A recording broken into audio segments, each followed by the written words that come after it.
you work at it your whole life. Sweet mother of God, what is the holdup? Our feature presentation. Who? No, come on. What? Horrible. All right, so up. We've got two players, two running backs in particular, who are, I would imagine, a lot of fantasy owners out there have a lot of questions on, maybe losing some sleep on this week, especially if you're drafting this weekend. And that, of course, is Zeke, Elliot, and Melvin Gordon. And obviously the reason being is these are two guys that coming into the summer, essentially the offseason, were two guys going in the top five. I mean, they were considered part of the top five running backs. If you found out your draft pick weeks ago and you were anywhere in the top five, you're saying, hey, I'm good. I'm good because I'm going to come away with one of these five guys. And two of those guys were, of course, Elliot and Melvin Gordon. And now, of course, as everybody knows, both guys are holding out. There has been no resolvement. The Gordon thing looks particularly dire because the Chargers really seem to be, holding firm, so to say, another time during the draft season, and neither of these are resolved currently. So let's start with Zeke.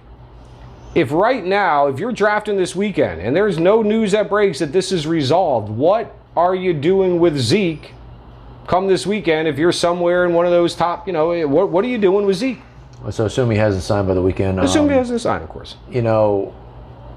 David Johnson is the number 5 consensus for the most part, especially the number 5 running back, but pretty much the number 5 pick. There's some PPRs where you can make the argument for Hopkins, or the tight end heavies, you could do Kelsey, or you could do Adams if you like him. But let's just say you're going running back. I say David Johnson probably moves a little bit ahead of him. If you're going to take Zeke, you have to get Pollard. So if you're willing to jump the gun on Pollard a few rounds, then I think you're fine. But everybody in the league is going to be trying to get Pollard. So you have to jump at least 2-3 rounds before his ADP, maybe even more. So you have to get Pollard. Otherwise, you're just going to be like, oh my God, please sign, please sign. The good news about Zeke versus Melvin Gordon is that almost everybody thinks this is going to get resolved, whereas almost everybody thinks that the other one with Melvin Gordon probably won't, or at least will go way into the season. Now, if Ekeler and Justin Jackson are both doing well, then it would probably go the whole season, if I had to guess. Pollard is not a guy they want to run the show. He's a great complimentary guy. He has looked good in the preseason. He averaged 8 yards a carry the other night with a touchdown. Looked very good. Very fast, very dynamic guy. They got Alfred Morris, so he's a plotter. He's not going to do anything. Every single snap that Prescott was on the field, it was with Pollard. Right. Then when he came off the field, they brought in Alamo. So I think that if you're going to take Zeke, I mean, he's going to be, in my opinion, considerably better than David Johnson if they play all 16 games. But David Johnson's a lot safer. So it's all about risk tolerance. If you don't want to take a chance with it, and you don't want to have to worry about getting Pollard and jumping his ADP, then you probably got to think about David Johnson or Lev Bell if you're dead set on a running back. Otherwise, you can divert and go Hopkins or Adams, or you can go Kelsey if it's a tight end premium league. But for me, I'm not that worried about him. I'm really not. And I would be the guy. I would take him. If I'm up and he's there, outside of the top 4, which I think right now you have to take. The top 3, I should say. Top 3, right. That's what we're down to. We're down to top 3. Right. Barkley, McCaffrey, Kamara, in whatever order you think. I think Barkley's hands down number 1. If Zeke signs, I think Zeke's hands down number 1 because that offense is better. Right. He always gets in at the goal line. He catches balls now. I just think that Zeke is the number 1 overall pick if he's signed. But if he's not, it's Barkley, then either Kamara or McCaffrey, in whatever order you like him. And then after that, I'm taking Zeke. But I wouldn't be adverse if somebody said, yeah, I'm going to take DJ and just be safe. So let me ask you this. What do you think has more value? Pollard for 4 games and Zeke the rest of the way, or David Johnson for the whole year? It would probably be a lot, it would be obviously be closer, but I would want to have the Zeke because that means I have Zeke for the end of the season. Because this Cardinals offense looks terrible. Right. I'm hearing people say, well, because they don't want to show what they're doing. I'm like, well, hold on a second. You got a new coach, you got a new quarterback, you got some new receivers, and you're not going to try out your offense in real, in preseason games, you're going to be cocky enough to think that you could wait till week 1 and then unleash it on the league. Maybe the guy's got that big of an ego, but I think you got to try it a little bit in the preseason and see if it works. And right now, it's not working. Right. So unless they're totally pulling a rabbit out of their hat and they're successful in doing that, then I think you got to be a little bit worried about David Johnson. But you also got to be worried about Bell. He's been laid off for a year, and he's going to a new team with a bad, not nearly the offensive line, not nearly the quarterback, not nearly he's not going to have Juju and Antonio Brown. I mean, it's a lot, A lot of uncertainty between those two, whereas with Zeke, there's no uncertainty when he's on the field. Right. The only uncertainty is how far is he actually willing to push this, and is there any chance this turns into a Lev Bell situation? Right. I think, obviously you make a great point about, if you're going to take Zeke, and his ADP is still 4, by the way. Yep. So I think most drafters are thinking, along the same lines. I'm still taking Zeke. I'm going to take Zeke at 4, and then I just got to prioritize Pollard. Right. So it's clear that it's Pollard. It used to be like maybe it's Pollard. It's totally Pollard. It's Pollard. Right. 100%. And listen, that's good to know. That's good to know. It's good to know because then it would be a lot harder to draft Zeke. It's good to know, and it's also actually, if anything, it almost gives you even more confidence knowing that if you have Zeke and Pollard, and Zeke were to go down with injury, you still got the guy. You got a guy. Because remember last year. Or was it? Yeah, it was last year when you had those 3 or 4 running backs in Dallas, and nobody knew who to grab off of the waiver. Right. 100%. That's where we were at 2 weeks ago. Right. I mean, it was like Pollard was the guy. People were like, man, he's too small. He's more of a third down. Duke Johnson. No, he's the guy. Now you can pretty much say it's similar to last year. Can he hold up? Well, right. But the point is, I think this is similar to last year. Look, I was a Lev Bell owner. I drafted Lev Bell, and I didn't get Connor. My condolences. Well, right.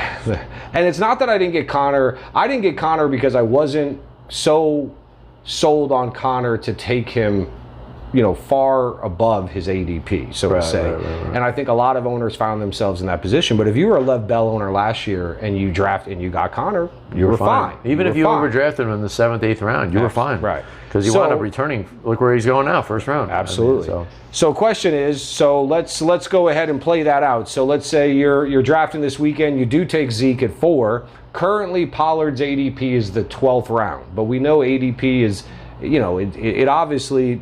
It's constantly changing. Right. We've seen this kid go from undrafted to now he's in the 12th. Question is, if you're drafting this weekend, you take Zeke at 4, where would you feel comfortable taking Pollard, where you felt like you got him early, you were able to be aggressive and make sure you got him, but you didn't go too far to where you... it depends on your league. Our league with ball busters like Peter and Powerless and all the bums in our league that want to just stick it to you, you better grab him in the 8th or 7th. I mean, you'd have to do that. Right. But in a normal league, I would probably look at ADP and see where he's going earliest, because there's early, there's latest, and then they kind of consensus. I'd find the earliest he went is the middle of the 9th. That's where I would take him right before that, because you have to have him. You have to have him. Last year, if you had Bell and Connor, you were good. The other thing is, if you didn't have Bell but you drafted Connor, you maybe won your league.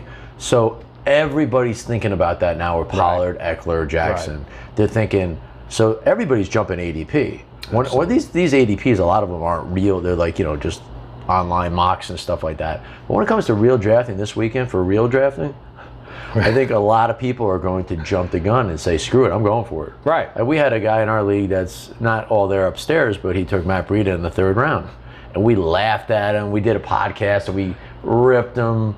And deservedly so. Yeah, I mean, at the time, but Breida wound up being pretty good. He was, absolutely. He was pretty good. Right. The bottom line is, you never know. All it takes is one of your league mates to be crazy and say, I want Pollard. Let's just say you have a Dallas fan. Dallas fans are nuts. Those guys want their players more than any other team I could ever. The Eagles maybe are there. Absolutely. And they're like, oh God, I gotta have my guy. Remember that guy we were drafting with, and he had to have. Oh, in Freddie's league. He had to have Des Bryant that one year, and he took him in the first. We're like, dude, his ADP is the 4th. He's, I love Dez. I'm like, Right. I get it. Take him in the 3rd. Right. So there's always somebody like that. So you have to look at your league. That's a big factor. And that's for, of course, another segment. But absolutely, it's about knowing your league, and it's about understanding. Trying to understand. Obviously, is there anybody in your league that's going to take a guy that because he knows that it's your cuff? Yeah. And let's just say you're one of the best owners in the league, and you right. always win. And like, oh shit, Right. Jimmy's got Zeke.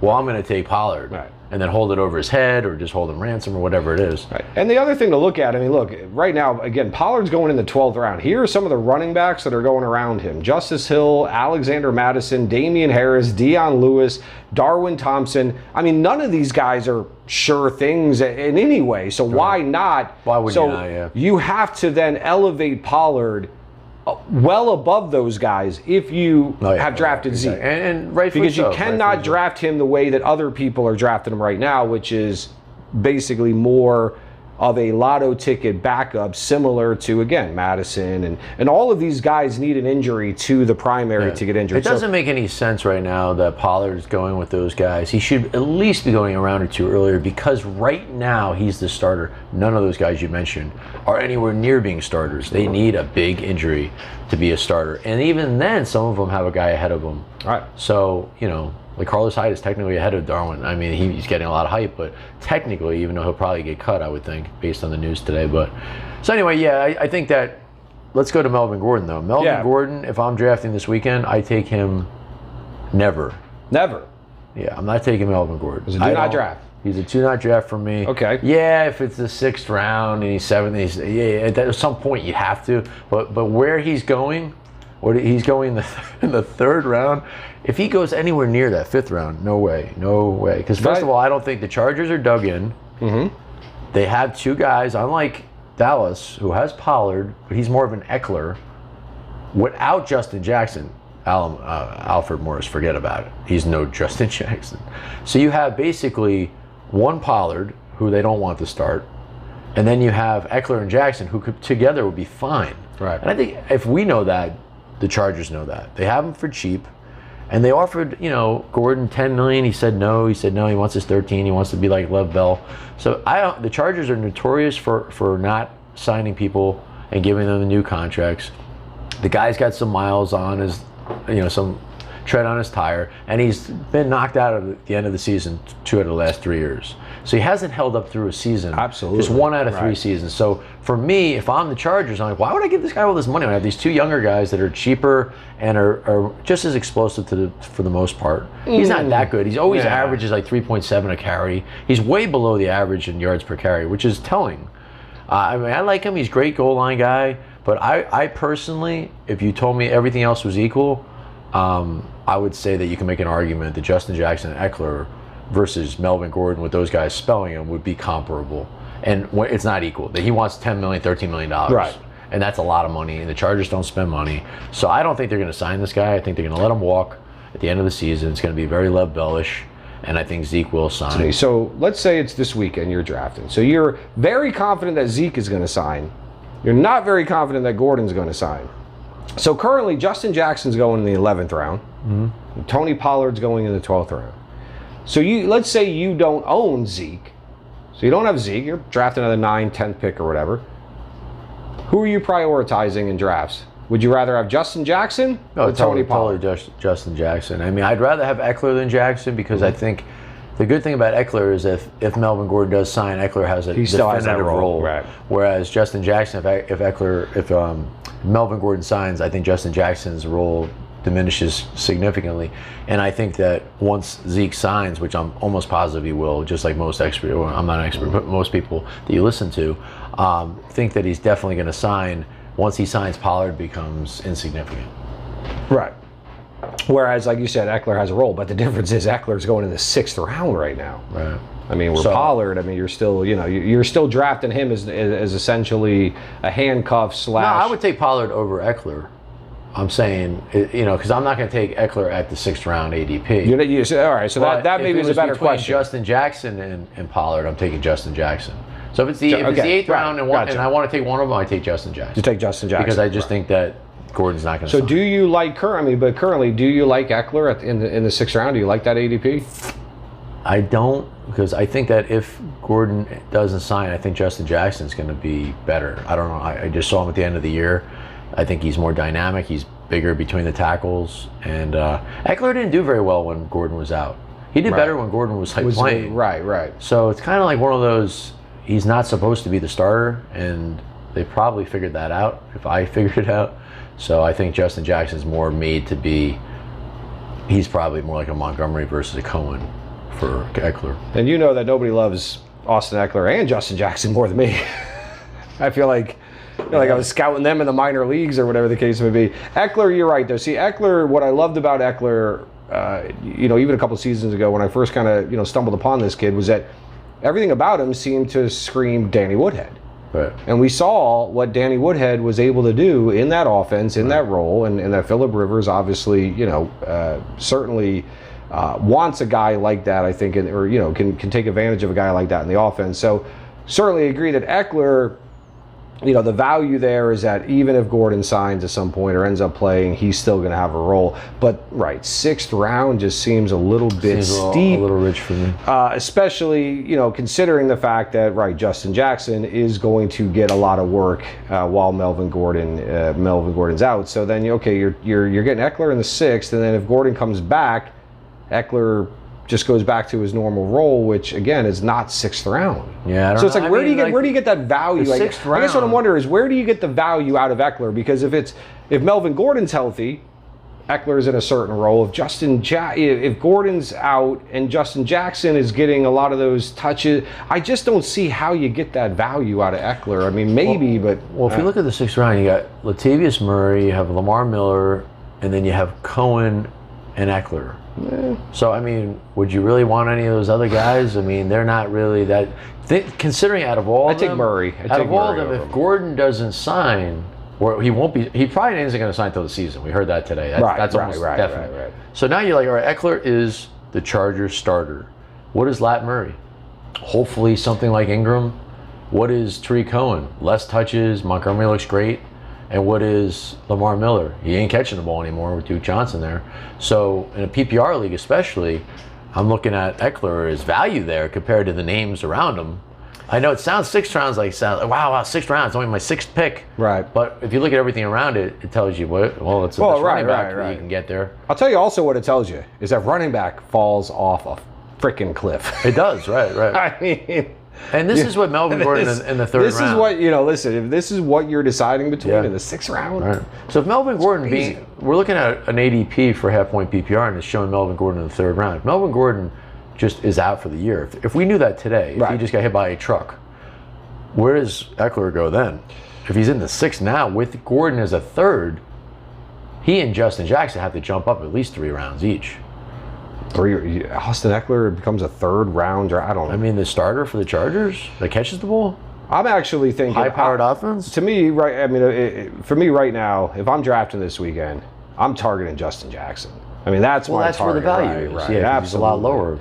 I mean, I think he's sitting back there, and everybody's just right now waiting on the Melvin Gordon, situation to work itself out. As where with Ekeler, I feel like he's already seen his ADP adjust based off of the uncertainty of whether Gordon. Whereas Justin Jackson's still kind of just sitting, he's kind of just hovering back there. So right now, I mean, obviously, I love the value of Justin Jackson in the 11th round. So in conclusion, basically it's Zeke is probably going to sign. If you pick him and he hasn't signed yet, you have to go get Pollard. And don't wait for his ADP. Don't wait for a round before. Jump at 2-3 rounds. And if you're really nervous because you have league mates that are going to try to screw you, then jump at 4 rounds. Because if you have Zeke and him and Zeke signs, you're not going to be like, why did I bother with Pollard? You, of course, want Zeke's handcuff, especially when you know that he's as good as he seems to be. So draft Zeke after the first 3. Don't take him before those 3. And then don't go near Gordon, I think, is our advice. Yeah. Well, don't go near Gordon at his current ADP. Yeah, or anywhere. Third round. Because, again, we kind of left him off the list. We did a segment about David Montgomery, and we kind of didn't bother to mention Melvin Gordon as one of the guys that's going at the end of the 3rd round. But right now, come this weekend, Melvin Gordon's going around the same time as Josh Jacobs, Chris Carson, David Montgomery, Marlon Mack. Doesn't make any sense. All four of those guys make so much more sense. Oh yeah, even if he's signed, I mean, he does have competition in the backfield. He does get injured. You can make a case that those guys could all finish ahead of him. No, I think so. Stop. If he gets hurt, what? Well, if he gets hurt, he gets hurt all the time. Listen, if Melvin Gordon signs, so if Melvin Gordon signs on Friday and you draft on Saturday, where are you taking Melvin Gordon? I'm not taking him in the first round. That's for sure. No way. I'm not a Melvin Gordon guy.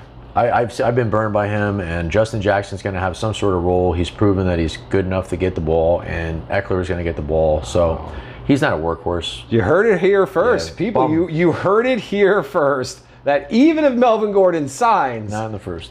He's a do not draft in the first round. Do not draft in the first round. Maybe in the second. Yeah, maybe you could take him like with people like Mixon. They take him around there. I was going to say, you got to prioritize Mixon. Right. Then Gordon. Mixon, right.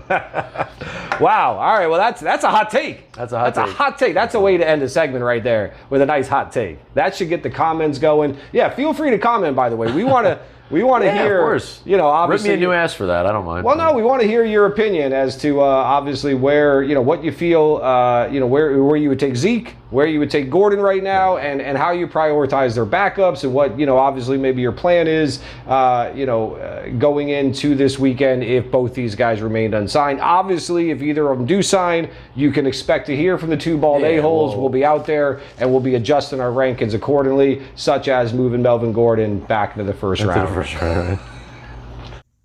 What's up, YouTube community? We hope you enjoyed the video you just watched. If you did, or if you didn't, please make sure to leave a like there at the bottom of the screen. Also, of course, make sure you subscribe to the channel. And most importantly, make sure you tap on that bell to be notified of all the fresh content that the two bald a-holes will be bringing you. We're going to be bringing you that fresh content, not just leading up to the start of the season. So we're going to help you out with your drafts and different things like that. But we're also going to be bringing you fresh content throughout the entire fantasy season. We're going to be launching our full show, which will be covering, obviously, game recaps. We're going to help you with start-sit advice. We're going to help you with waiver wire advice. We're going to be taking your questions. We're going to help to analyze your trades, different things like that. So you're not going to want to miss any of that. Make sure you subscribe. Make sure you tap on that button. You can also follow us on Twitter. And, of course, most importantly, remember, we want to hear from you. We want to hear from the Bald Army. You don't have to be bald to be part of the Bald Army, but all bald people will receive special treatment, of course. But we do want to hear from you. We want to know your thoughts. Did you agree with what you heard? Did you disagree with what you might have heard in one of our segments? We want to know, or maybe you just want to throw some general insults our way. Are you about to call me an asshole? Doesn't matter. We love it. We want to hear it all. So please make sure to share your thoughts in the comment section. And we look forward to seeing you again real soon.